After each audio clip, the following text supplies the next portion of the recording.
Hello everyone and welcome to the Pure GT social races here at Spa this evening. They've changed it back up again by going slightly backwards. From the multi-class racing they were doing at the Nürburgring with the GTEs and GT3s. They've gone to do the Dallara F3s again, obviously at the circuit de Spa-Francorchamps. My name is Jack Oliphant and this week I am joined by my ever-trusty co-host Ed May. Ed, how you doing? I'm doing brilliant, Jack. Good to be back with you in the comms box for another evening of Pure GT social races. This time, though, as you mentioned, back in the Dallara F3 and also at the wonderful Spa-Francorchamps circuit that snakes its way, doesn't it, through the beautiful Ardennes region of Belgium. And I'm really looking forward to seeing all of the action in a few moments' time. It's a track that I think drivers, they just love to come here, both in sim and in real life. It demands a lot from not only the driver, but also the car itself. You know, you've got your mix of long straights, challenging fast corners that really do test your limits. So you're going to see exactly who's going to be able to come out on top this evening. Exactly that, yeah. John Westbrook currently on top, pole position. So they did start qualifying at about 26 minutes past 8 o'clock. We go obviously live at past, so realistically there's only about 3 minutes left of qualifying full stop, but that doesn't really matter anyway because nobody wants to turn up to watch qualifying. They all want to turn up to watch the racing, and we've got some fantastic racing on its way. Three events, shall we say, 15-minute races, both of them. The first two back-to-back, and I believe it's a reverse grid of top 6 from the first race to the second one, and then there's about a 10-minute gap in between the second and the third race, just so everybody can go to the toilet, do whatever they need to do, give us a break as well, and then we're back for the third 15 minutes, where it's, I think, a top 12 reverse grid, so plenty of action here to be had. And well, Ed, you weren't here for the GTE GT3 multi-class experiment, but from what you've seen on the Dallara F3s, there's plenty of commotion, shall we say, on these social races. Yeah, there absolutely is. And it's just in qualifying, isn't it? The driver's trying to fight for every last little bit of track position possible. As we can see on the bottom of your screens, Alex Westbrook, purple in the second sector, personal best in the first, but the third sector, not quite an improvement for him. He has got Guz in front that he's slipstreaming off of those. This could still be a very good time coming on the board for Alex Westbrook now, as he makes his way down the back straight, coming up through Blanchimont now, flat out. Downforce, it's just so easy to get the car through there. You don't need to worry too much. Like Westbrook again, no improvements. I think he might have just backed out of this lap a tad, seeing the cars up in front battling, but he's going to come out of the final corner. What is Alex Westbrook going to be able to put on the timing sheet? Not an improvement. It's a 2-minute 12.7. So for the moment, Alec will be staying in 4th place. Well, up in front, as you can see, the margin's ever so close. 10.5 separating first from third.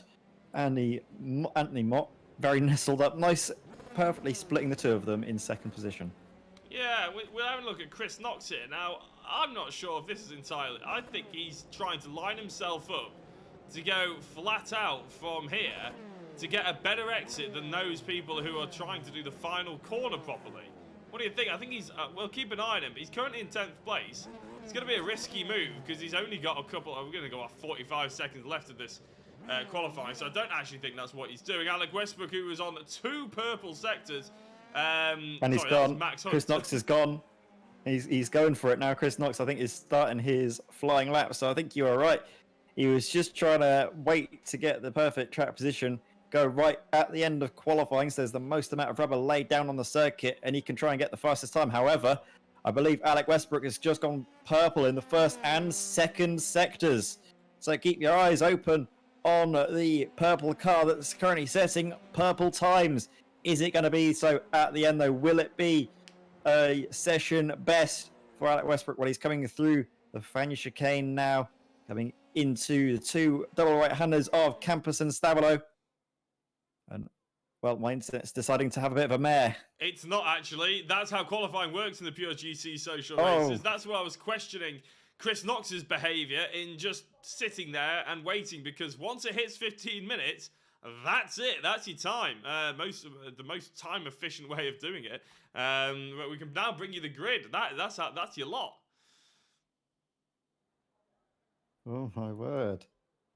So we can see now some drivers maybe getting caught out of that. One driver that wasn't caught out, though, is John Westbrook. He's going to start from pole position with Anthony Mott alongside him on the front row of the grid. Barry Abbott and Alec Westbrook make up your second row, with Max Hunt 5th, Martin Thomas 6th. Paul Donkin is 7th, with Kevin Glone alongside in 8th, and Mark Hoskin and Chris Knox round out the top 10. Anthony Montgomery is 11th, with Havanas Gevorgian in 12th place. Alexander Van is in 13th, Christian Wafer 14th, Paul Wafer just behind in 15th place, and Anis Sutawala, Clive Bailey, Carl Galloway, and John Newell complete your 19-car grid for this evening's racing, the first race of the evening for the Pure GT Social Races. Yeah, indeed. So Chris Knox really missing out heavily there, wasn't he? We got 7 laps here at Spa by the looks of it. Normally it's about a 15-minute race, but by the looks of it, we're just going to have 7 laps. Whatever that takes us to is the order of the day, shall we say. So big thank you to Matt Evans, who's given a like on the stream, and Katie Eames for giving a like and a share as well. Big up to you guys. Thank you if you're watching this on YouTube and you've given it a like. It may not appear on the stream, but a big thank you nonetheless. Your likes are appreciated, and your subscriptions as well. It's nice to see we're growing slowly on YouTube as well as the Facebook. And big up, there we go, James Howell. Thank you very much for the like on the stream, as well as we're just waiting for the final, 5 seconds while these drivers have to grid up. Carl Galloway is the driver we're currently waiting on, but as we hit the 2-minute mark, we are about to go green. So as the lights come on, we're about to get racing here at the Pure GT Social Races. Here we go, the lights come on, the engine notes rise, and we're racing on a Wednesday night here in the Pure GT Social Races.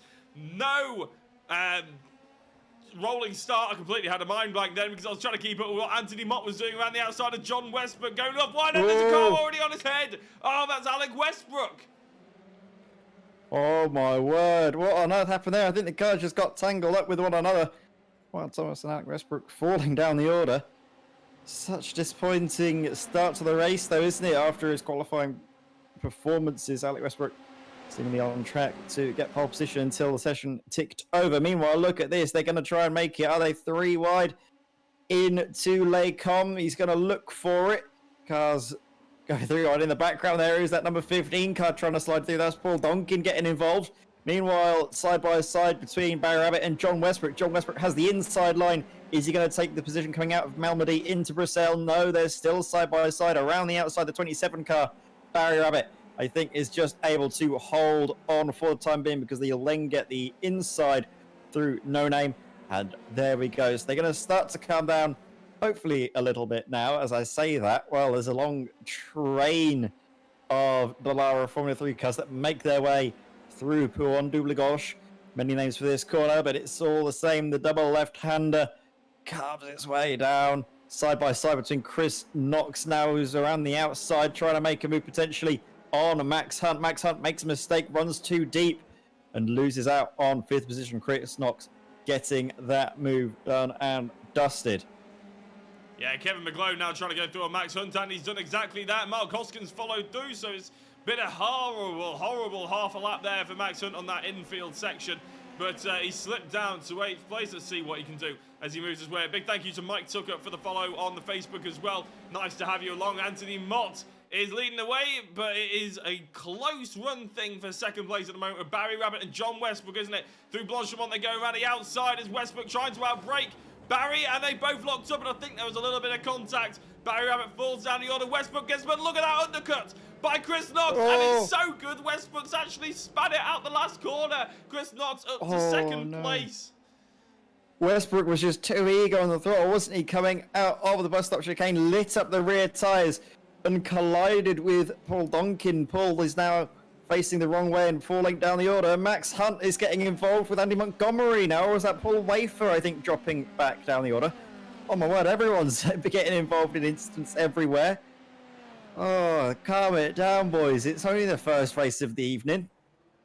Calm it down indeed, but that's not the way they started, was it? They started as a mean to go on, especially Alec Westbrook, who qualified so well at Nürburgring, and it's gone exactly the same way as his first 2 races. But to be fair to him, there, Ed, I didn't think that was entirely realistic. I think what we've seen now is a classic example of the iRacing physics engine there, with the unfortunate amount of contact and how it just flipped him upside down for some reason. I wouldn't say that's entirely his fault.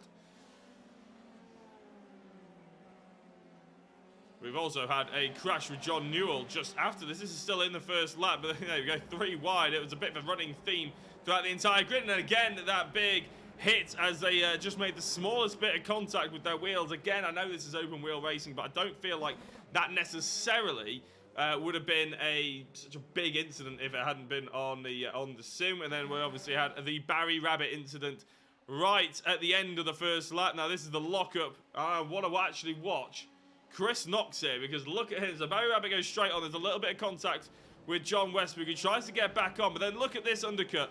Fantastic from Chris Knox to just hook that curb up and drive through. And obviously John Westbrook had the little bit of a spin. Yeah, meanwhile, it's plain sailing out in front. He's just gotten ahead and not looked back. He's got Chris Knox nearly 3 seconds down from him. And I think that gap is going to be increasing every single lap. So meanwhile, we're going to watch the fight for 3rd position. Kevin McGlone going to the inside to defend from a hard-charging John Westbrook.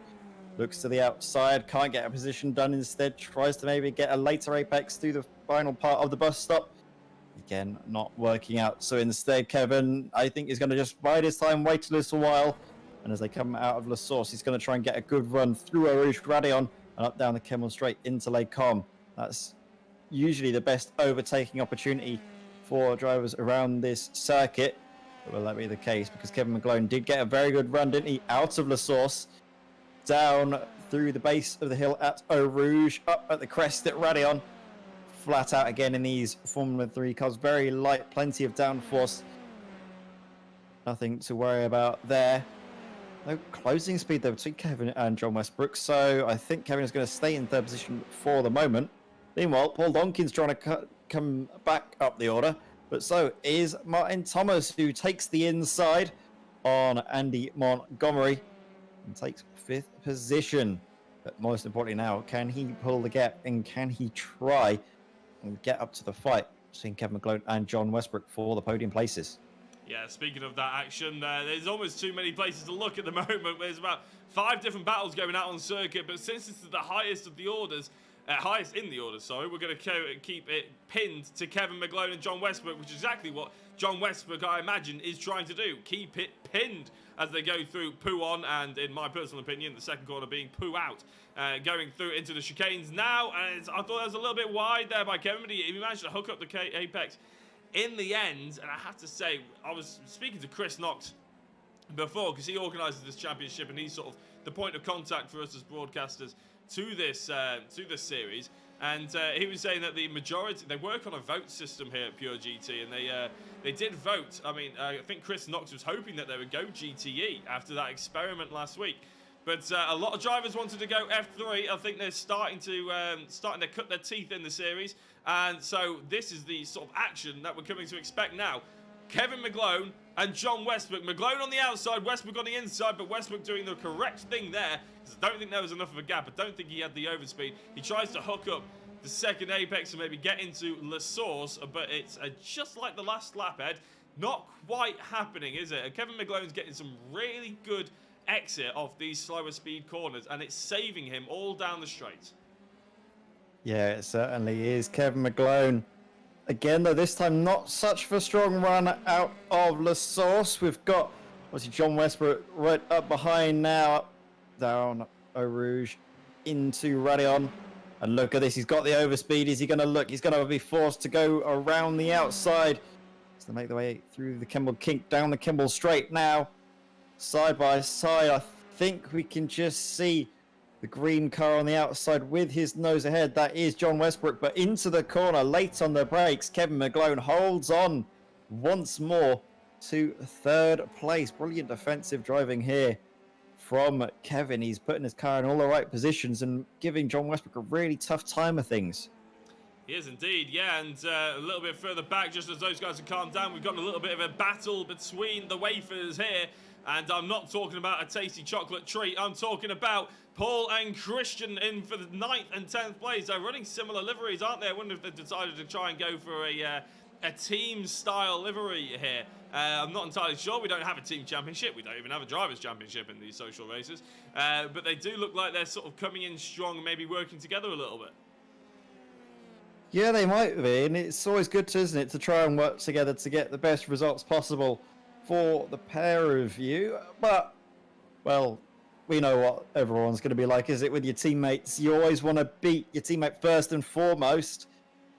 Is that going to be the case, though, this time? We might be seeing fireworks towards the end of the race, but we could also be seeing fireworks right now as Kevin McGlone, he's got John Westbrook closer than ever, and he's going to try and force it too wide. And oh, calamity into Blanchimont.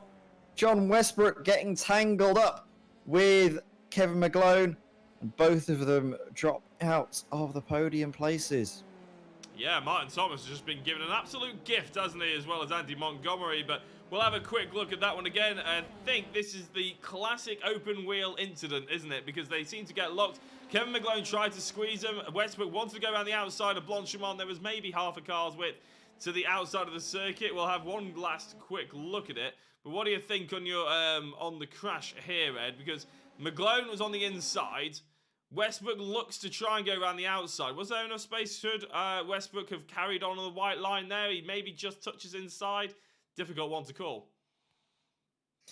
Yes, I mean, I think that was just drivers. They just misunderstood the intentions of one another, but forcing it too wide into Blanchimont is almost always going to end in tears like that. So maybe it would have been slightly smarter to have backed off and then maybe try to move into the bus stop chicane. But what's done is done.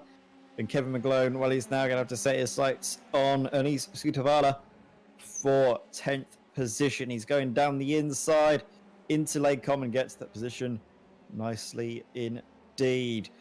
Further back as well, you can see Max Hunt and Paul Wafer getting involved. Paul Wafer looks to the outside, doesn't quite have a run, and that has to end up backing out. Oh, slight little lock up on the way into Bruxelles for Paul, but he was able to collect the car. Saw a little bit of a wiggle on turning. And oh, that seems to have become a little bit more than a wiggle. Going through No Name, he spins the car all the way around. Again, driver's getting too eager on the throttle. Paul Wafer is just the latest victim, unfortunately. Yeah, speaking of wafers, obviously we saw that Paul and Christian were nice and close to each other once upon a time. But it's not to be anymore. And in fact, I don't think anybody's quite close to Christian Wafer, really, because he seems to be lagging out of existence, doesn't he? He's launching between the multiverse of iRacing servers at the moment. Havana Gevorgian trying to keep up. But the problem is, when a driver like Christian Wafer is jumping in and out of existence, basically his internet is lagging, if anybody is actually wondering and doesn't quite know what's going on with Christian Wafer. His internet is cutting out a little bit, so he hasn't got the smoothest of connection right now. But Havana's, that means normally, obviously, if he's there all the time, you would get the slipstream, you'd get the tow. But if a driver keeps cutting in and out, it's like you keep getting hit with a wall of air, isn't it? Because you can imagine all of a sudden there's a car there, it makes a little bit of a gap in the air, so you can try and slipstream, and all of a sudden there isn't a car there, and you get hit with a wall of air. But he's going around the outside now because Wafer didn't get a fantastic exit out of the last corner. So Havana is looking very, very wide through the source there. I think he's actually scuppered his attempt there. You maybe should have trusted Wafer and gone a little bit tighter, and maybe tried to squeeze on the exit a little bit. But going through Eau Rouge and Radion, he's got every opportunity as long as Christian Wafer doesn't lag in and out. In fact, he's got a fantastic exit, doesn't he, here? Havana's looks to have the move done around the outside, but even without the assistance of tow. And going into the chicane at the end of the Kemmel Straight, it looks like it's going to be Havana Gevorgian just ahead, although Christian Wafer's got that side draft, hasn't he? But not late enough on the brakes. Havana's goes through, and good evening to Tom Bunty in the chat. Yeah, I think you might have been a little bit too unfair on Havana's there coming out of the source. I think he was realising the best chances to be behind coming through there and really try and get the best run over the top of the hill at Radion. He certainly was able to get it done there. But now, through the infield, he's going to have to hope the dirty air is enough to keep Christian Wafer at bay. But Christian is not likely to give up a fight, is he? He's still close enough even through Pouon here. I reckon maybe come the end of the race, he's going to have something to say about Havana's Gevorgian in 8th position. Meanwhile, further back, Max Hunt down 7 positions since the start of the race, has been trying to make up from a very unfortunate incident and is going to have his sights set on Anis Sutavalla in front. But in the meantime, he's got Barry Rabbit close behind as well. Another driver looking to charge up the field. So out of those two, I'm not sure who you're going to think is coming out on top in this one, Max Hunt or Barry Rabbit. Yeah, I'm not sure, but remember we do have a reverse grid to look forward to. But it is only a top 6. It's a set reverse grid, unlike a lot of championships that we've covered in the past, Ed. But Max Hunt looks like he's going for the move on Anis Sutavalla. Squeezed on the outside though, wasn't he? Just a touch of the brakes, but they got away with it, and it's a fantastic move by Max Hunt, and he spins off in the background, which gives Barry Rabbit the position as well. And just before, onto the white flag lap as well, which is wow, that's actually flown by. That's fantastic. A big thank you to Tom Bunty, who has also not only commented in the chat and interacted, he's also sent 50 stars, which is fantastic. Thank you so much. If anybody's wondering what stars are, they're just an opportunity to tip the streamer, basically. So that will go to me. So thank you very much. It's completely, it's no obligation for you guys at all. But he's also given a follow on the page. So thank you very much, Tom.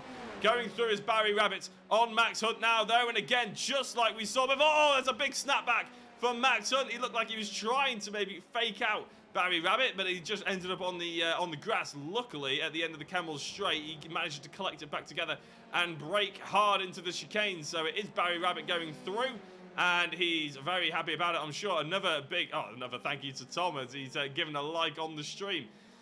Whew, that was a mouthful. But Carl Galloway and Paul Wafer now going side by side. And you're gonna have to take it away before my head explodes. Oh, and who was that getting up airborne? That was Paul Wafer again. Just not getting the luck at all. It looked, I'm not sure if there was contact or if it was net code, but unfortunately, Paul Wafer, his race has just come crumbling down, hasn't it? But one driver that stood tall above the rest is Anthony Mott. Great performance, start to finish. He's let it out and going to take the first race victory of the evening. Great drive, wasn't it, Jack? From Anthony Mott. It's just unfortunate we didn't see much of him. Yeah, I mean, it's a bit of a shame, but he does take that checkered flag and be very pleased about it. Chris Knox comes from 10th position, finishes in 2nd. Andy Montgomery is going wheel to wheel and airborne again. They go, and I think that's Paul Donkin who actually went airborne. Can Andy get it going? Oh no, he's going the wrong way, although these steering racks are so small on these cars that it's very difficult. Oh no, you're going to come straight across Barry Rabbit, who's not going to be very impressed at all with that. He's been in the wars as Barry. He doesn't lose out on his position to Max Hunt, but it could have been going very badly. It's also a very good time to point out, if anybody hadn't figured it out before, that damage is not on in the Pure GT social races. It's exactly that. It's a social race. These F3s are very volatile. The iRacing physics are very volatile in themselves. So they just decided that about 3 weeks into them racing this year, they decided, you know what, we'll turn off the damage. And maybe if you caught the rest of that race, you'll probably understand why. But a great finish from all involved. And I have to say, Ed, it was probably one of the sort of closer races up and down the field that we've seen and commentated on. Yeah, definitely. As we see, well, another reason why it's evident there isn't any damage, because the cars are all having a bit of friendly fun with one another as we've come to the end of the first race. But like you mentioned, the reverse grid, the 6th reverse grid for this second race of the evening is very shortly about to get underway. Of course, that does mean that pole position will be going to Clive Bailey. Just waiting on a few more drivers, though, aren't we, to come across the line. Mark Hostigan and Alec Westbrook, last drivers out on circuit. Tell you what, Alec Westbrook, what an entertaining first race, though. Yeah, I mean, Alec Westbrook, he had a similar story, to be honest, at the Nordschleife last week. In the GTEs, he qualified on pole position by about 0.4 of a second, which, to be fair, sounds like a lot, but at the Nordschleife, you know full well, Ed, that it's not that much of a around there, is it? But then after that, it just went terribly from start to finish for Alec, and he just can't catch a break. It wasn't necessarily anything he did, but I think John Westbrook took the victory from that, purely because he was the only driver that didn't actually get into any kind of mess. So, yeah, very interesting to see how Alex basically having the same week this week. Clive Bailey on pole position then, with Paul Donkin in second place, John Westbrook in third, Martin Thomas in fourth, Chris Knox in fifth, Anthony Mott in sixth. And those of you who are keen-eyed amongst you will probably notice that it is the top 6 reverse grid. So we were right there, Ed. Lucky enough. Havana Gevorgian in seventh, Kevin McGlone in eighth place, Christian Wafer to ninth, and rounding out the top 10 is Barry Rabbit. Well, Chris Knox came second last race from 10th. Let's see what Barry can do. Max Hunt in 11th, and Alex Martin in 12th. 13th is Anise, with 14th Andy Montgomery, 15th Carl Galloway, John Newell in 16th, Mark Hoskins 17th, Alec Westbrook in 18th place, and Paul Wafer is the driver who rounds out the field. We do have the lights already on your screen, and they are out with Clive Bailey getting a good start by the looks of it. Paul Donkin also trying to cover it. There's a driver off in the background, upside down. I think that's Christian. Alec. Yeah, that's Alec Westbrook again. As a few drivers go off, but it doesn't look like there's too many drivers apart from the person who's facing the wrong way, which is one of the wafers. Alec Westbrook, you can't catch a break. That's what the second time in, well, the first 2 races. I mean, first race, he was on his roof coming out of the first corner. This time, he was on his roof even before they got off the line. So I'm not entirely sure what on earth has Alec Westbrook done to have such bad luck and to maybe upset everyone that he's racing with. But I think he's back on all 4 wheels now. Let's see if he can have a charge back up through the field. Meanwhile, though, Paul Donkin still leading, actually now up into the lead of the race. Clive Bailey dropping back 1. Martin Thomas then Chris Knox 4th. John Westbrook 5th. And Barry Abbott, the man we're watching now, in 6th position, already up 4 places. Yeah, Chris Knox trying to make a move on John Westbrook there, though, for 4th position. Or maybe, actually, I think he was just trying to keep the position there as he ran a little bit wide out of the hairpin. But it is Paul Donkin getting a real good runaway here at the moment. Clive Bailey running very wide, it has to be said. And now Barry Rabbit threatening the top 5 position of John Westbrook. And to be honest, I would say from a pure GT perspective, that is a very clean start, although we haven't finished the first race. There we go. Yeah, we haven't finished the first lap yet. Chris Knox trying his best to undermine me there, going wide as he tried to attack Martin Thomas. It's not going all his way, though, is he? Martin's becoming a really rather useful little chicane, moving chicane, sorry, for John Westbrook and trying to hold up Chris Knox. Paul Donkin and Clive Bailey are waving bye-bye at the moment, but the pace of the drivers that are carving through the field now probably means they won't necessarily have it all their own way for all 7 of these laps. We do have, obviously, 7 laps, just like the first race. And just like that, it's Chris Knox going through. There's a lock-up, and look at the amount of drivers that are coming in behind as well. Barry Rabbit nicely hooks up the first apex, and the second apex gets away with it. Paul Donkin still leads, and there's a spinner in the background. And I think Anthony Mott got caught up in that, as well as a few drivers on cold tyres put their foot down too keenly and spin out.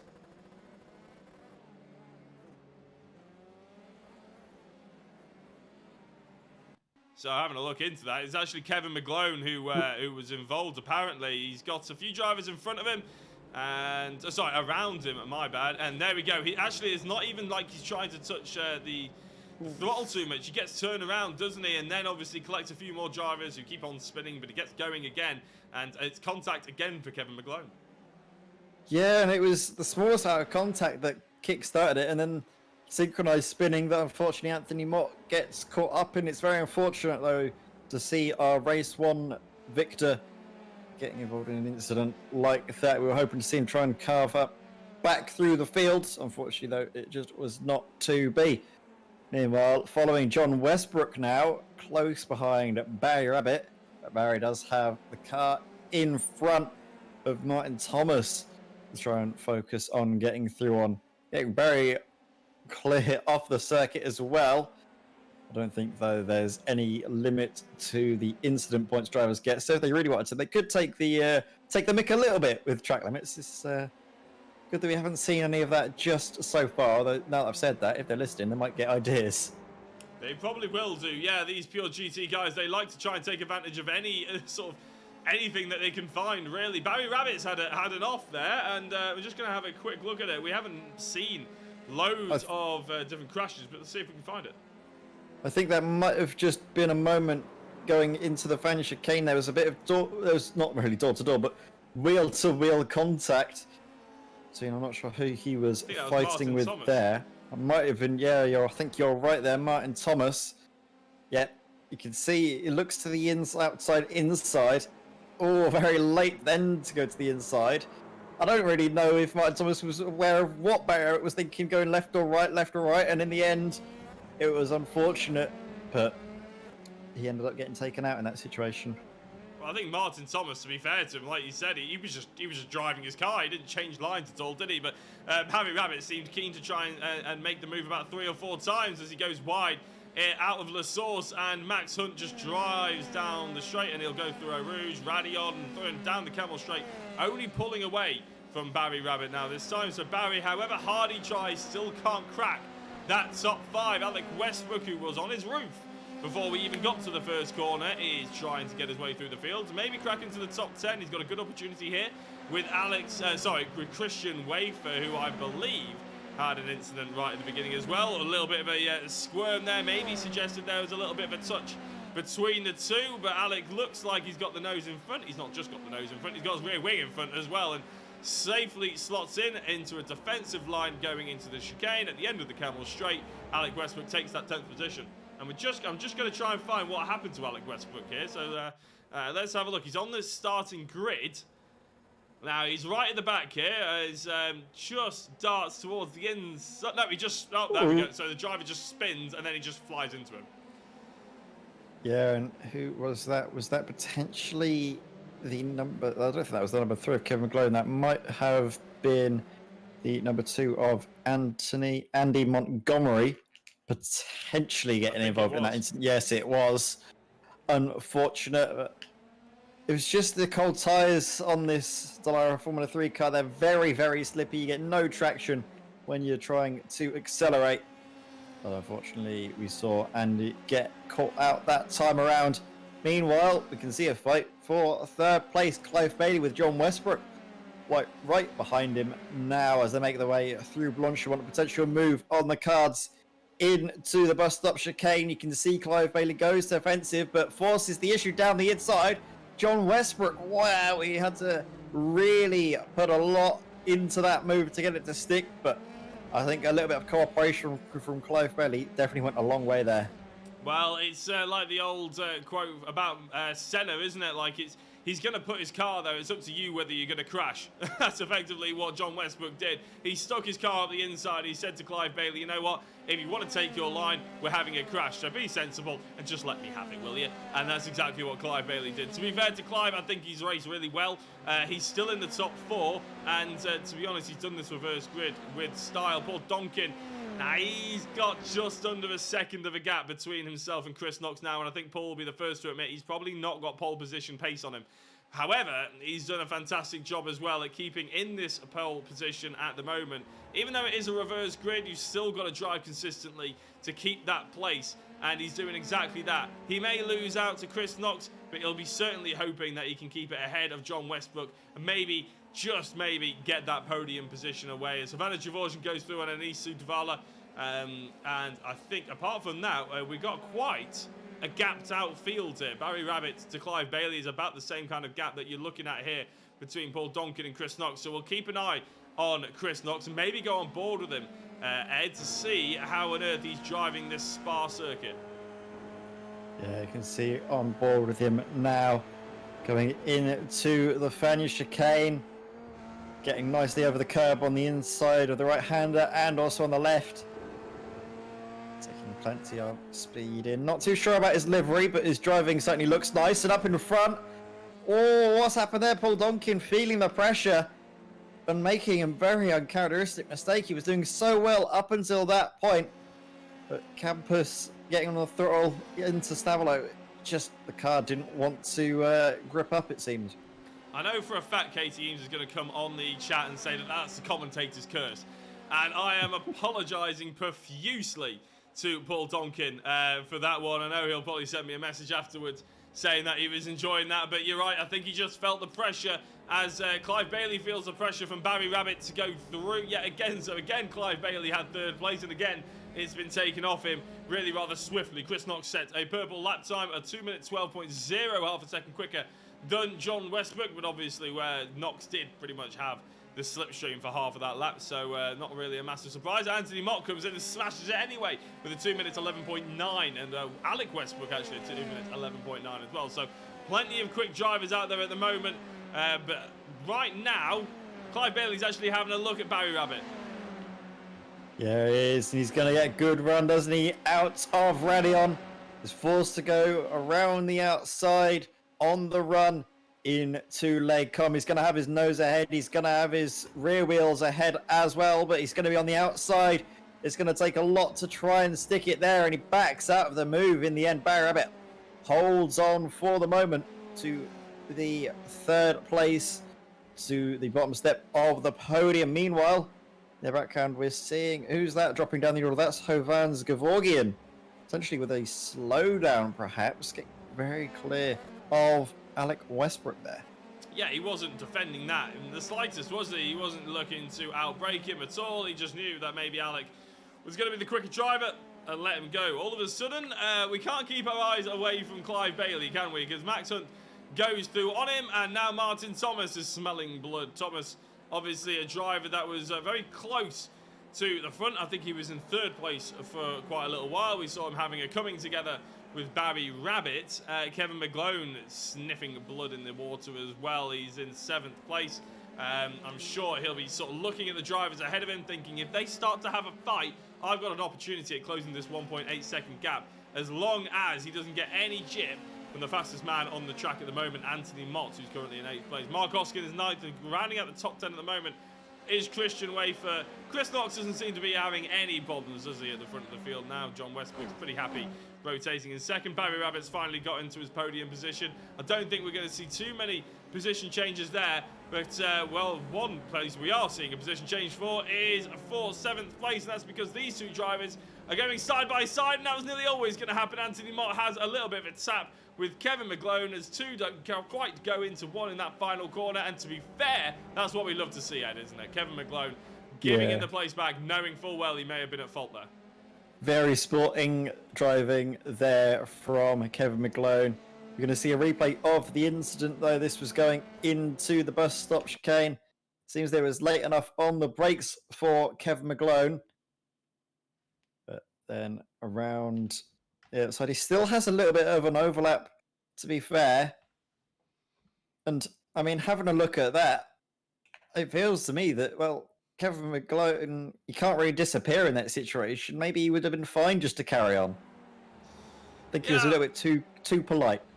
Maybe. I think you're right, to be honest there. And I think if it was a championship, then we may not have seen such sporting behaviour. And, you know, you could just leave it to the stewards to decide afterwards. But, he goes round anyway. That is Kevin McGlone looking sideways. And then I think, who is that? That's Christian Wafers. Yeah, Christian Wafer's gone to join him in the kitty litter as well as Anthony Mott. So, they just can't stay away from each other, can they, Mott and McGlone? Who is now going side by side and having more contact with Alex Martin this time. And Kevin really in the wars. It's very lucky we don't have damage on. Oh my word, yeah, it's all kicking off. Indeed, if we did have damage, I don't think there'd be any drivers finishing this race. So very grateful that, of course, it's just social racing without any damage and just a little bit of fun. Here's a replay again, though, of the incident between Anthony Mott and Kevin McGlone, the first incident we saw of them. And look, he's got the inside line. He can't really vanish, but then he decides to sort of just park it and stop and let Anthony Mott through. Whereas I feel, I might be sounding a bit harsh, but I think that was just all on Anthony there. You may well be right, but unfortunately, apparently I've left the key in the door and my girlfriend is trying to get in. So I'm going to just go and try and let her in. I'll be back in a sec. And I'll leave you in the with the fight between Kevin McGlone and Anthony Mott yet again. And in fact, Anise is in that as well. So I'll leave you with that one. I'll be back in 2 seconds. Yeah, so we can see now Anthony Mott at the back of this chain up in front. Kevin McGlone, he's trying to defend from Anise Sudawala. Anise now has Kevin McGlone for company. Kevin forces his car down the inside. Anthony Mott there, we see taking 12th position. Now seeing Kevin McGlone up in front as he makes his way through into the source of plume of smoke up in front. So someone might have had an incident of some description, but seems clear for the moment. So now Anthony Mott with the slipstream down the hill, the base of Eau Rouge.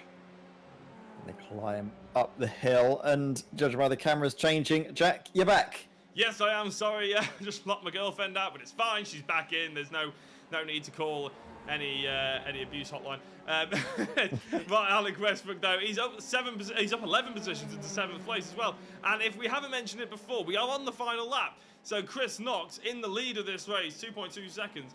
I'll keep an eye on him. We'll obviously try and watch him across the line.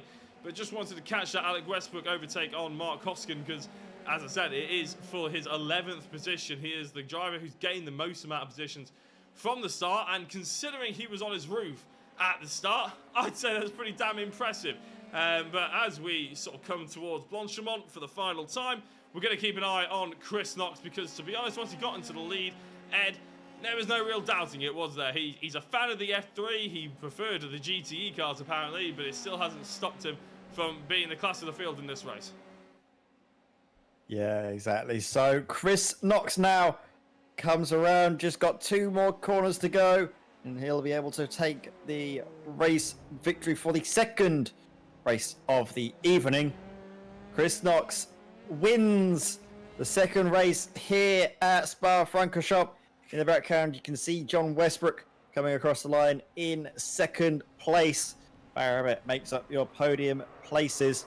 Max Hunt as well, crossing just behind 4th place. 5th place going to Martin Thomas.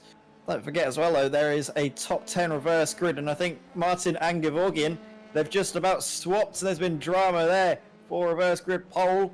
All of a sudden, I think Gevorgian then drops out of 10th position as well now. So, with all of this, Kevin McGlone finds himself with the reverse grid pole position. Well, actually, to be fair, I can't remember if it's 10 or 12, actually, the reverse. Oh, my days. Well, that's Anthony Mott with the wake-up call that he maybe needed. Yeah, I'm just going to cut away from this. Advantage of Origin, yeah, he's spanned. He's still going backwards. Maybe he finished the race backwards. But very interesting sort of finish to the race there. I think it's a top 12 reverse grid, but we do have a little bit of a break now. So what we'll do is we'll bring up the confirmed results. Why we're looking at that replay. We'll bring up the confirmed results, if it will let me, for Heat 1. So this is the first race of the evening. So you can see that Anthony Mott took that race victory by 1.8 seconds ahead of Chris Knox in 2nd place. Martin Thomas in 3rd. John Westbrook was 4th. Paul Donkin was 5th, and Clive Bailey was in 6th place, meaning he took pole position in the 2nd race. Advantage of Origin was in 7th, Kevin McGlone in 8th, Christian Wafer 9th, 10th was Barry Rabbit, 11th was Max Hunt. Alexander Martin was 12th, Anis Sutavala was in 13th, Andy Montgomery 14th, Carl Galloway in 15th, John Newell in 16th, Mark Hoskin 17th, and Alec Westbrook was in 18th position. And I believe we do have one more driver. There we go, Paul Wafer, 1 lap down. And then we can bring you the confirmed results for the 2nd race of the evening, the one we've just watched. Chris Knox taking the race victory. Those of you with short attention spans will probably, or without short attention spans, will know that. With John Westbrook in 2nd place, Barry Rabbit in 3rd, Max Hunt in 4th, Martin Thomas in 5th. Clive Bailey 6th, Alec Westbrook in 7th, Mark Hoskin in 8th, 9th was Alexander Martin. Kevin McGlone is in 10th, and since we can't quite remember whether it's a top 10 reverse grid or top 12, there's every opportunity Kevin McGlone will be on pole position. Either that or he'll be on the 2nd row of the grid. Either way, pretty good for him. Paul Wafer in 11th place, and Anis Sutavala, who potentially is on pole position. Havanas Javalajian is in 13th, Christian Wafer in 14th. Anthony Mott was in 15th after a dramatic race. Carl Galloway in 16th, Paul Donkin 17th, Andy Montgomery 7 laps down in 18th position. And then in 19th position, also 7 laps down, was John Newell. And I tell you what, Ed, after 2 dramatic races, I think we need a break. Yeah, absolutely, Jack. It's been very entertaining, but how long is the break? I think it's only about, well, I think it's for the next, 5 or 6 or so minutes, I think. Well, I'll tell you what, we'll go away for those 5 minutes. We'll try and come back a minute before. So don't go anywhere. Keep it pinned to Jacko Racing, and we'll be back in a jiffy.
everyone, and welcome back to the Pure GT social races here at Spa in the Dallara F3. My name is Jack Oliphant, and alongside is my trusty co-coms Ed May. We are on Jacko Racing, and we've had two fantastic races, it has to be said. Spa's really bringing us up a treat here, and just like Katie Eames said in the chat, better than last week's 3 laps at Nordschleife. It absolutely is. We've had two races, 7 laps each, and they've been pretty stunning, haven't they, Ed? Yeah, 100%. Very entertaining indeed. Of course, no matter what cars drive around Spa-Francorchamps, they'll always be entertaining and providing great racing. But the Formula 3s and Spa seems to be a match made in heaven. Maybe not in terms of having cars, coming across the line without facing backwards at one point, but in terms of entertainment, it's certainly a very good mixture indeed. Yeah, well, to be honest, we're sort of slightly used to that with the Pure GT series, aren't we? I don't think they claim to be the cleanest of races. But to be fair to them, I think a lot of the time, as I said, I'm actually starting to aim towards blaming the iRacing physics than actually driver error, because sometimes you see a little crash here and there and you just think, oh, that's not how that probably would go down.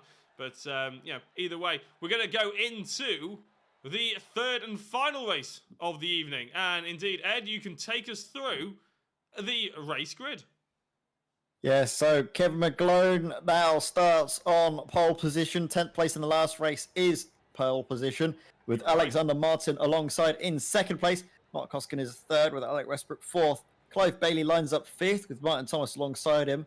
Max Hunt seventh, Barry Abbott eighth, and John Westbrook and Chris Knox complete your top 10. Paul Wafer is 11th, with Anis Sutuala 12th. 13th down should show us Havanas Gevorgian, with Christian Wafer, Anthony Mott, Carl Galloway, Paul Duncan, Anthony Montgomery, and John Newell completing the field for the final race this evening. And all of a sudden, they're getting underway. Oh my word, our pole sitter seems to have an incident in his again. Don't tell me that is Alec Westbrook once more involved even before the first corner on the opening lap. I think it is. It was, and you know what? The pole sitter was Kevin McGlone. So yet again, Kevin McGlone getting mixed up. It seems to be always the same faces, doesn't it? That's just the way these evenings go sometimes. Sometimes you think you're making massive amounts of progress with the car, the tracks, you're really gelling, and then the other weeks, you sometimes wonder why you bother turning up at all. That's how I felt in the BSR, but there's going to be contact here. How has John Westbrook got away with that one, with Max Hunt and Mark Hoskin as well? Up the inside goes Clive Bailey, flying through and taking that third position. Tell you what, they are enjoying themselves here this evening, this front lot, aren't they? And Chris Knox up to 8th place, already up 2 positions. Kevin McGlone lost 9 places. Alec Westbrook also lost 9 places after that coming together on the start line. But Alex Martin still leads the way in the Alpine F3 and leading very strongly. Yeah, very good getaway for Alexander Martin. Was able to benefit from a bit of a moment with our pole sitter Kevin McGlone, but gets very wide, doesn't it, going out of P1, using all of the track and a little bit more to his advantage. Meanwhile, following 5th position now, John Westbrook in his pursuit of Mark Hoskin. Close up the rear bumper or underneath the rear wing. Bit of smoke though, and they seem to be all right. No, they aren't all right. That is Mark Hoskin suddenly off the circuit, and I did hear a crunch. That could have been a bit of contact. I can't believe that is terrible camera work for me, isn't it? As they were coming closer and closer together, himself and John Westbrook, I cut away just about to miss the incident, but look at this, 2x2, hurrah, hurrah, they say. On the chat, it's going to be very tight. John Westbrook on the inside again, and again, Martin Thomas has been caught up with Barry Rabbit. Chris Knox gets away with it. Barry Rabbit goes through. Oh my day, yeah, Barry Rabbit cuts the corner. He's going to get a slowdown, but at least he's still surviving. Clive Bailey and Martin Thomas. Martin Thomas is going to go backwards in the second there, because Clive Bailey goes through. Chris Knox doesn't take advantage, or is he going to try and take advantage into La Source? Tell you what, Clive Bailey did move, Martin Thomas did move across a little bit there as Clive goes wide. And, Chris Knox already up 6 positions into 4th place. Max Hunt in 2nd, and now there's a 4-second gap for Alexander Martin. And Martin Thomas just seems to be overtaken by pretty much everyone after that little bit of an incident. We'll just try and have a look at what on earth happened here for the final corner. Yeah, so we can see now John Westbrook, he's on the inside, but he comes across the circuit, collides with the rear of the 75 car. That is, who is that involved? That is Martin Thomas.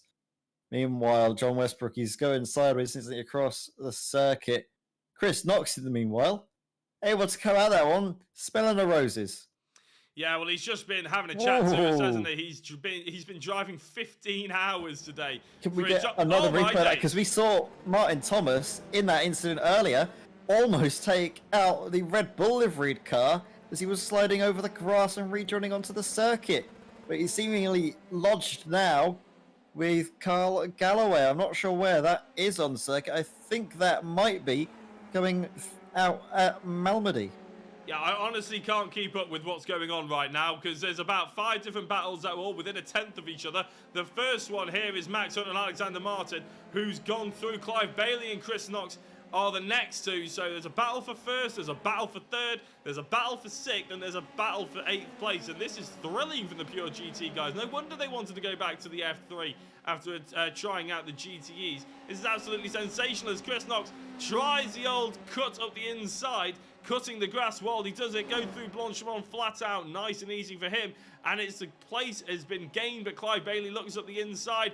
Oh, it's going to have to be a late break, but that's exactly what he's going to try and do. And he makes the first apex. He's going to make the second one. He's going to try for the undercut, the crossback for Chris Knox. A spinner up ahead is Max Hunt. Alex Martin retakes the race lead. Clive Bailey retakes a position on Chris Knox, which is now second place. And all of a sudden, it's chopped and changed yet again. Chris Knox potentially knows full well that the Kemmel Straight is probably the place to be overtaking Clive. But it's still sensational battling here. Mark Hoskin and Barry Rabbit. Barry Rabbit yet again involved, but it's not even actually him involved, is it? It's Christian Wafer. My apologies. The black BDM car going through Eau Rouge 2x2. It is probably going to be Barry Rabbit. He's going to come out on top in all this because they're going to ruin both of their runs. And here we go, Barry round the outside through Radion, going into the Kemmel Straight. He gets past Mark Hoskin, and I reckon he's got a good enough run here on Christian Wafer.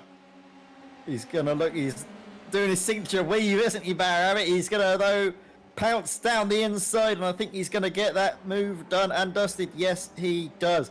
Brilliant stuff from Barry Rabbit.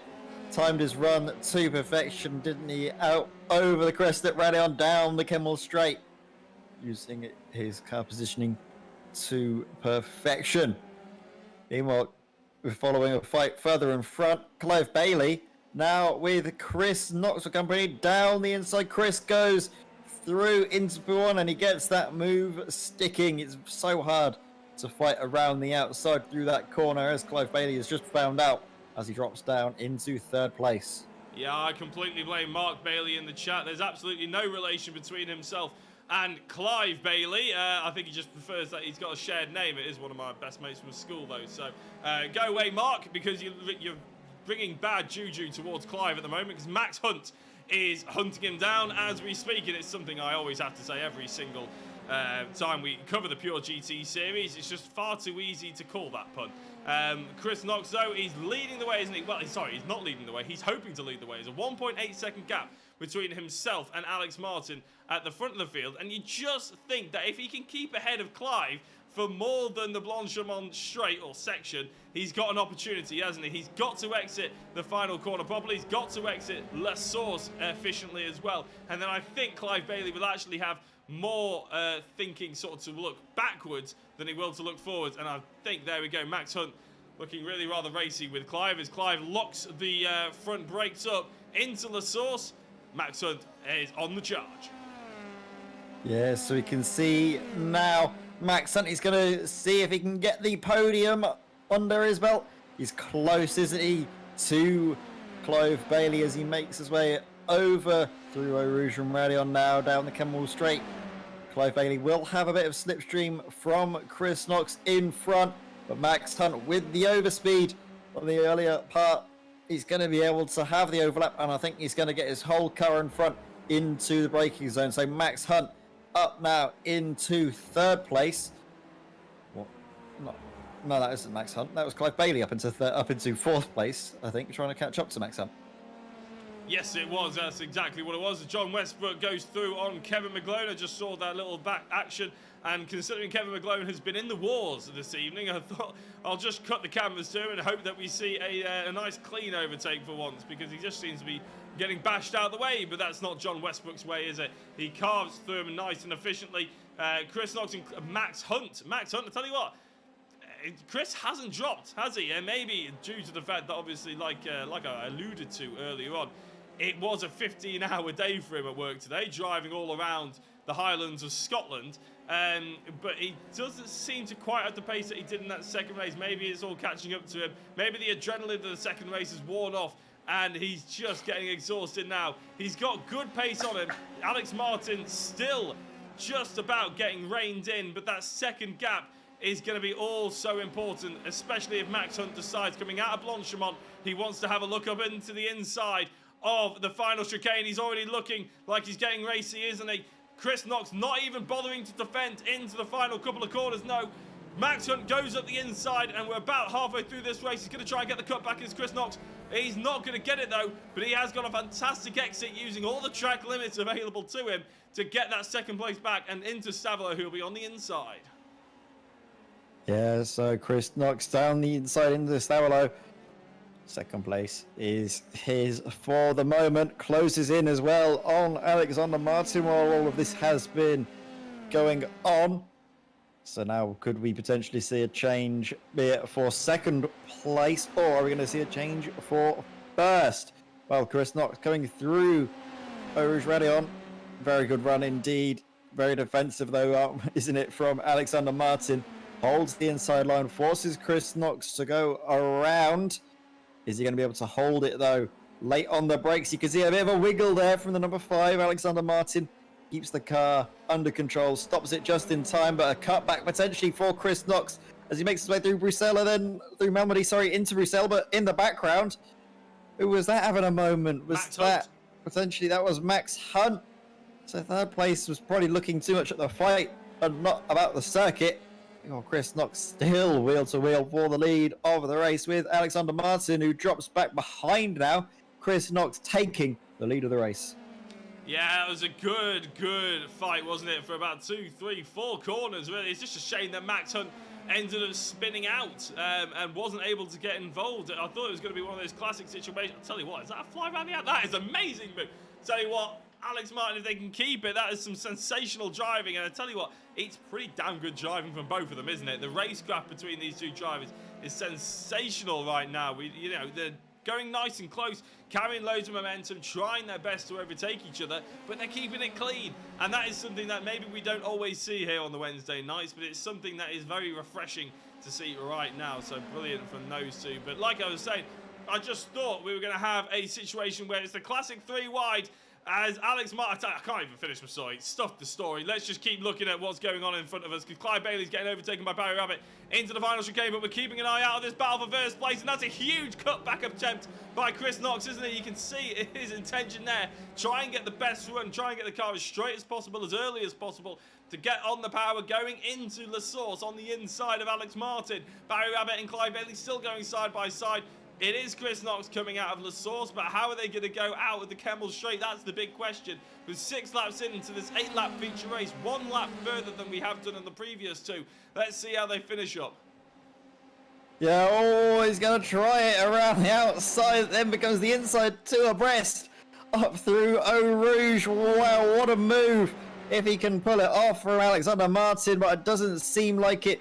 For the moment, Chris Knox with the inside line going very defensive into Lakecom.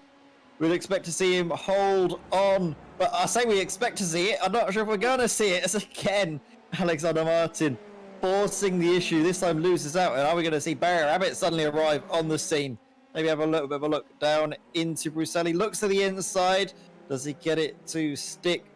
No, not at the moment. But all of this fighting is obviously allowing Chris Knox to build a margin and to try and win. Oh my word, taking a lot of liberties with the track limits. Barry Rabbit uses it to his advantage to take second place and now can pursue Chris Knox, who is still leading up ahead and was probably enjoying seeing that fight in his rearview mirrors.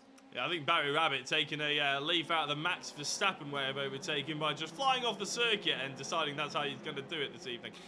With fantastic movement. To be fair to Barry, he has been in the wars, hasn't he, this evening? If I was him as well, I'd be trying to take evasive action every time I came up to another car as well. Clive Bailey, I think Alex Martin is, unfortunately, the cork in the bottle at one point, wasn't they? It looks like Clive is really putting the pressure on. I tell you what, Clive has been a fantastic racer this evening, hasn't he? With that reverse grid for the second race, and now obviously making progress. He started in 5th in this one. He's up 1 position to 4th. He's looking to try and take a podium position. His probably biggest problem is the driver in his rearview mirror who's gained 4 places, and that's John Westbrook, who of course qualified on pole position. A huge amount of curve taken there by Alex Martin. Clive now trying to get the exit, but tell you what, there's a spin in the background. That's Max Hunt again, getting too much power down. Chris Knox and Barry Rabbit. Barry Rabbit looking up the inside into La Source. Again, the old signature weave by Rabbit, and not quite able to be pulling it off. Alex Martin going for that defensive move, and I think John Westbrook is actually probably going to be the driver to take full advantage of all of this action up ahead of him. Just trying to measure it out. We're on to the penultimate. No, we're not quite on to the penultimate. Yes, we are on to the penultimate lap of the evening. Yeah, we are indeed. And look at this, Barry Rabbit. He's got to run, Rabbit, run down into Lake Com. Is he going to be able to get the move to stick? He has the overlap. He's got his nose in front, but of course the outside line, it's very hard to pass.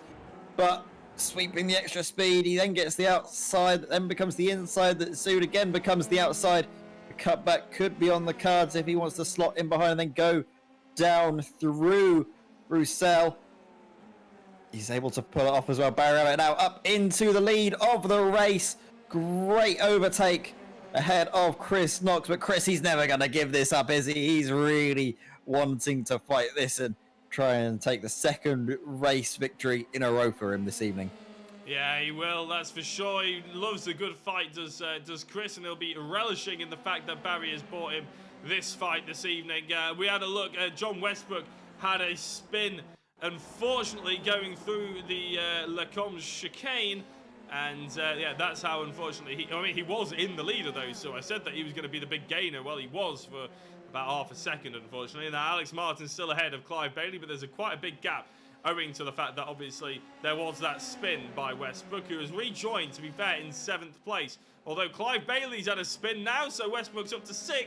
Alex Martin pretty much has free road in 3rd place to potentially take one of their first podium positions in the Pure GT series that we've seen anyway. So as Chris Knox heads down into the final chicane, Barry Rabbit still on the inside. Will we see a huge shift of momentum? There it is, the attacking body language of Chris Knox to get the car straight as humanly possible and to get the power on early so there's no spin or anything, no wheel spin or any kind of scrubbed speed to get ahead of Barry Rabbit, who's defensive into La Source. He got the car stopped and turned. We are on to the white flag lap now. So the final lap of the race, final lap of this evening as well. So it all comes down to this. What can Barry Rabbit do about the attack from Chris Knox? Going up the Camel Straight with the slipstream in hand is going to be a tough fight for Barry. Yeah, it really is. Look at this, onto the final lap of the race. Maybe there's a bit of bump drafting going on until he decides to slot his car out around the outside into Lake Com. He's going to have to be very late on the brakes and trying to sweep plenty of speed, but he's not able to get his sticks, so instead slots in behind, I think concedes the position, instead focuses maybe a little while later. Chris Knox then looks to go to the inside through Bruxelles, the long right-hander that seems to go on forever. It's difficult to pick up when you need to get on the throttle. Both of them do it justice, but Barrett seems to get the measure that time around. Holds the inside line, carrying it through No Name, but down the inside into Puon now. They're keeping it to abreast. Noah's arcing all the way through this lap. Brilliant driving from the pair of them, getting ever so close to touching, but doing everything but. And now Chris Knox, he's only really, you have to say, got one big opportunity left to overtake, and that is coming out of Stavelo on the run into the bus stop chicane. If you can get late enough on the brakes through there, well, it could be looking very good for a move. Now Chris Knox, we're going to follow him all the way up, down into the tight left hand, and now he's going to go for it now. Is he going it instantly through Blanchimont? Force the issue. Is he going to take the move? That is brilliant. If that is how he takes the lead of the race and the victory, that'll be an amazing move. Chris Knox and down the inside. I think he's just about to get it as well, but a late lunge. He's going to force it around the outside. Is Barry Rabbit going to get the drag race? No, he isn't. So Chris Knox takes the race victory, but in very, very tight fashion. It was indeed, yeah, brilliant drive. I have a feeling Chris Knox was planning that right from the get-go with his final lap of the race. Anthony Mott takes a spin right at the back. There's a crunching, as you could hear underneath me in La Source, underneath the cameras, as Anthony Mott takes a spin in 11th place. But I reckon Chris Knox was planning that. I reckon he was going into the first corner. Here goes Anthony Mott, sending a few drivers flying and hoping to probably get into the crowd. I reckon he was probably planning that for quite some time, wasn't he? As he was going through up the Camel Straight and everything like that. He was probably not really trying to put Barry Rabbit under a huge amount of pressure, because he knew that if he was leading going through Blanchimont, then there's every opportunity for Barry to slipstream past him into the final chicane. So good driving by Chris. And to be fair to Chris as well, turns out he's a bit of a... he predicts the future. I can't remember what they were called then. Psychic. Psychic, there we go. Yeah, that's the one. Because we were texting earlier on, he was telling me when qualifying was coming on, and the fact that we're in the F3s again instead of the GTEs. And I said, oh, well, that'll be fun. There'll probably be quite a few crashes, which, you know, was correct, and quite a lot of drama, which was also correct. And he said, yeah, there'll be a fantastic race between myself and Barry Rabbit. Just you watch. What did we see? A fantastic race between Chris Knox and Barry Rabbit. So fair play to Chris. That's very good fortune telling. So we can now bring you the results. Ed, take it away. Yeah, Chris Knox, our very own Mystic Meg here. Oh, the Pure GT Social Races takes the race victory ahead of Barry Rabbit. Close at the line though, wasn't it? Between the pair of them. Alexander Martin completes the podium in third position with Kevin McGlone fourth. John Westbrook, Mark Hoskin, Clive Bailey, Max Hunt, Alec Westbrook, and Christian Wafer. Sorry, complete your top 10. Anthony is 11th ahead of Paul Wafer.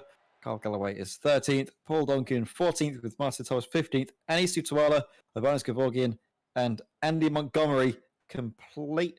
Actually, no, they don't complete the race because John Newell as well is 19th, but plenty of drivers not sadly taking the checkered flag, Jack. But what an evening's racing it has been. I've seen plenty of drivers come through, and I think we might be seeing a few drivers coming in to have a word with you, Jack. Word with both of us, but I'll let you choose who you want to speak to first.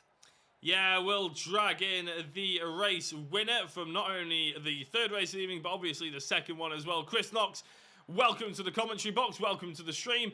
It was a hard-fought race victory, that one, but it looked like an awful lot of fun. Yeah, it's a sort of common occurrence. Anytime I'm near Barry on the track, it normally makes for a good race.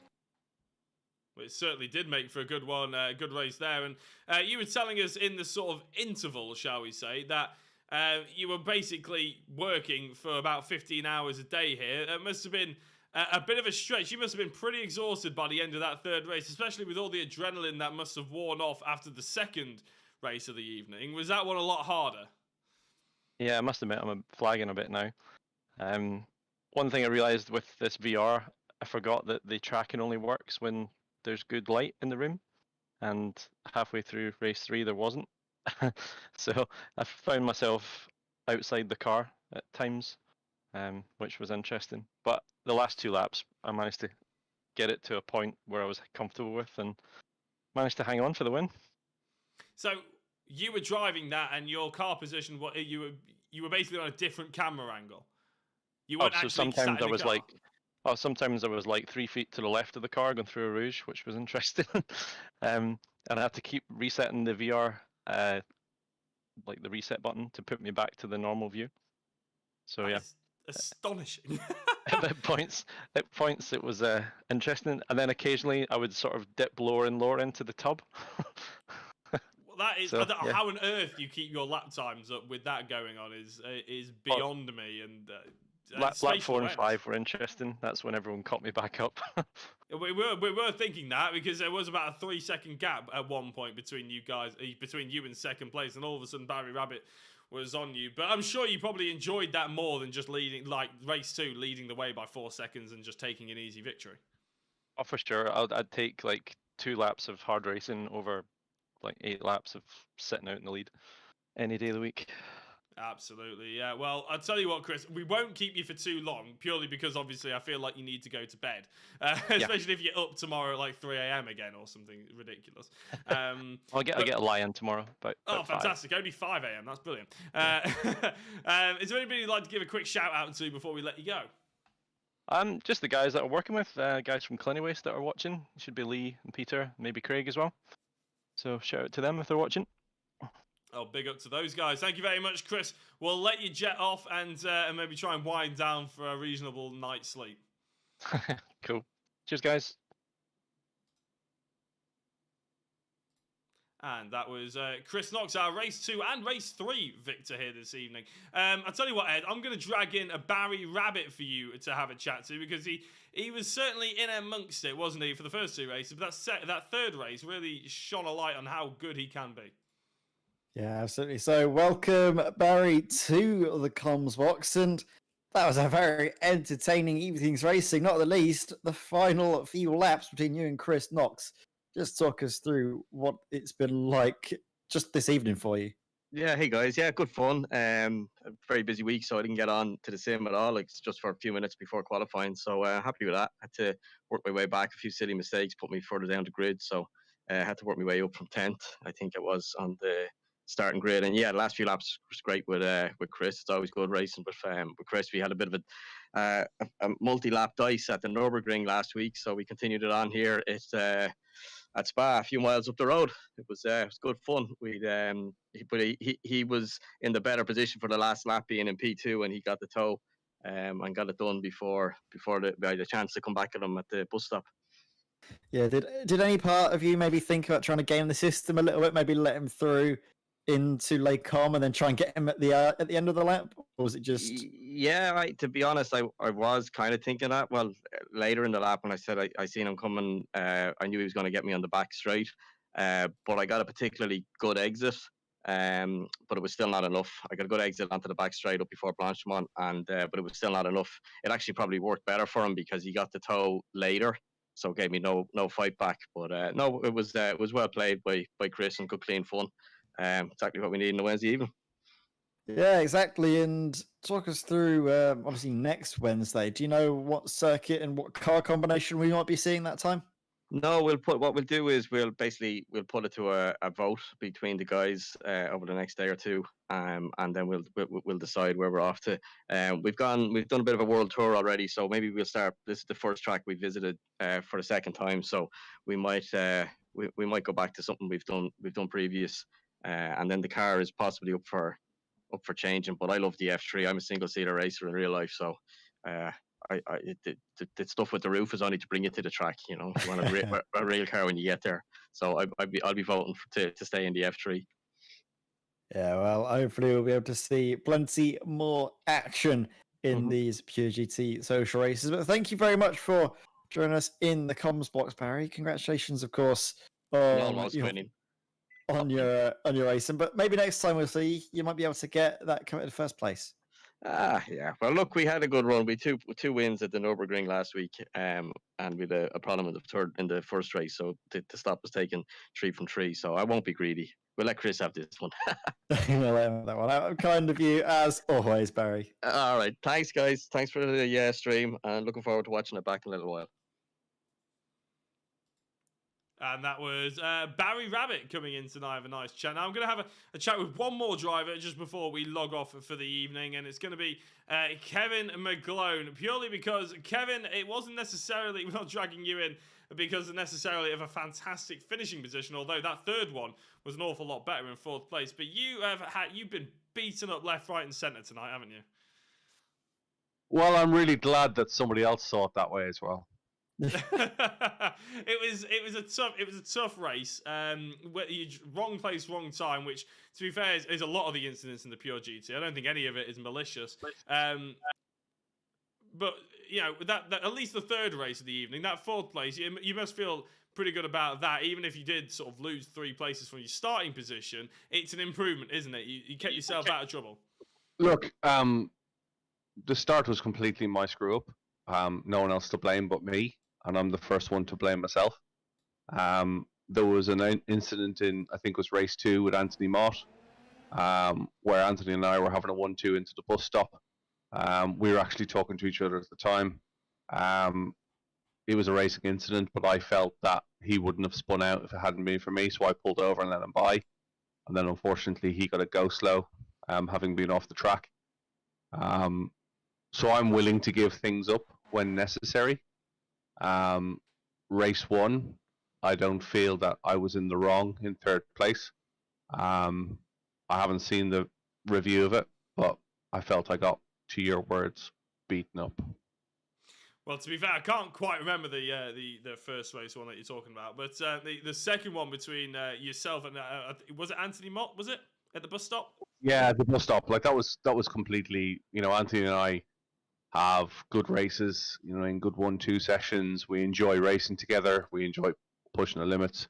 That was, I felt it was my fault, so I pulled over and let him by.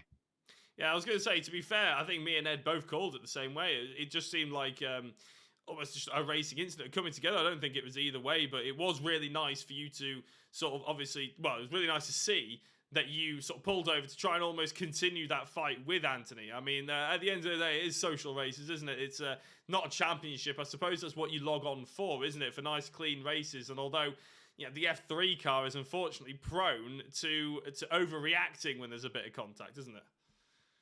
Yeah, it is, and I think that's why the guys said, I want damage back on, but a lot of the guys have turned the damage off. The damage is off to, continue the race, so to speak.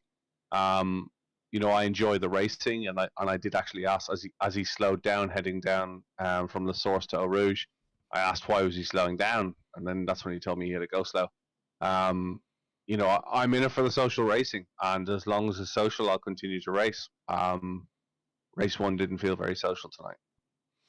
Well, with any luck, race 2 and 3 felt a little bit better, and obviously race 3 with a better result.